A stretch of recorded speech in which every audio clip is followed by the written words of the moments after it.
Then, in time, the hope is that a country, seeing the efficiency of this small aspect, will pick up the city model and apply it within its own system. The city system, of course, isn't a resource-based economy, but it has some very notable attributes in a systems approach. Then, in time, we hope these city systems will begin to spread to other regions, slowly wearing down the market system by their extreme efficiency. Hopefully, the logic will spread to greater forms of central planning and resource management, and hopefully the people of the world will awaken to a new paradigm. Again, there are many angles of interaction. There could be an independent council that consistently invites all world leaders to come to an independent meeting about this project in hope that maybe they would come together to talk about it. There are many other things I could say on this complex issue of the transition. And due to the allotment of time, I really don't want to spend that much more on it. What I will say, though, for those that continue to harp on it, wanting details and details, we can't do anything until there's a mass awareness. So let's focus on that as the first step.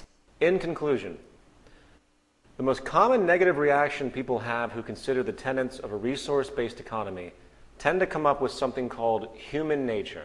The argument is that humans are inherently competitive, greedy, blindly self-serving, implying that no matter how technically good things are in society, there will always be corrupt people who want to compete and abuse others and seek dominance, etc.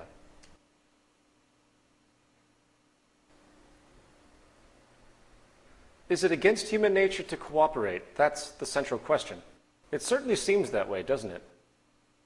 If you look at the historical record, you'll find that there's an endless series of wars, genocides, conquests, competitive tendencies, and power abuses. And given that is the pattern we recognize historically, I guess it's safe to assume that it must be a set human nature to behave in ways that are historically reoccurring.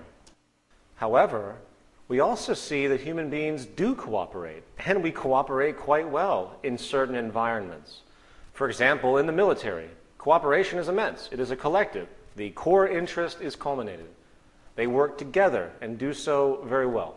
Granted, they are competing against a common enemy, which is another army usually, but it's still cooperation nevertheless, even if it's isolated.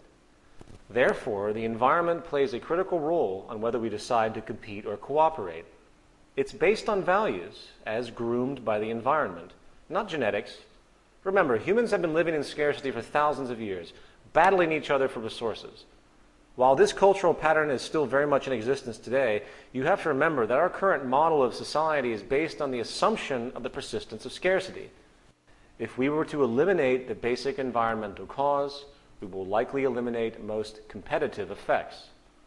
And as far as genetics and behavior, please understand the functionality of gene expressions are very much contingent upon environmental stimulus, especially in regard to behavior. Genes are not autonomous initiators of commands. They, in effect, produce proteins. They don't cause behaviors in any sense of the idea. In the words of Professor of Biology and Neurology at Stanford University, Dr. Robert Sapolsky, genes are rarely about inevitability, especially when it comes to humans, the brain, or behavior. They are about vulnerability, propensities, and tendencies. Now, of course, neurochemicals and physiological traits do set propensities for a person's reactions and social gravitation. It is the environment which is most responsible for our values and behavior. I have found no concrete evidence to support the idea that there is a predetermined human nature in this sense. Our values, methods, and actions are developed and derived from experiences. The central point is that it requires a transition of culture to assist in this new worldview being realized and identified with. Given that, I have one final point I would like to leave you with. Anthropological studies have found that cooperation between non-human primates often comes from the notion of kinship. We humans share this as well. For example, most people tend to regard their family higher than their friends. Just watch The Sopranos and you'll see this association in play. There's their family, then there's their mafia family. It's just a clique. And these cliques develop by association. Well, interestingly enough, paleontologists have found that all of humanity seems to be linked back to a woman they call mitochondrial Eve, who lived about 250,000 years ago in Africa. She evidently bore a mitochondrial genome which was the template for all later mitochondrial genomes as we know today. In other words, we're all related. We are all kin. We're all family. Likewise, quantum mechanics, string theory, if you subscribe to these abstract fields, teach us that the divisions we see in our five-sense reality are essentially surface illusions. There is no separation. We exist in a sea of molecular flow. It doesn't matter what you call it, but the deeper we go, the more unified and similar things seem to become. In other words, all signs point to unity.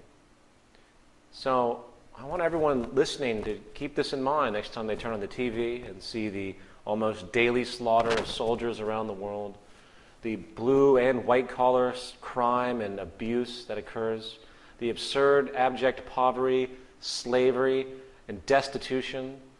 These are your brothers, your daughters, your grandchildren, starving, murdering each other, leaving each other behind, you murdering, you being left behind, you being killed.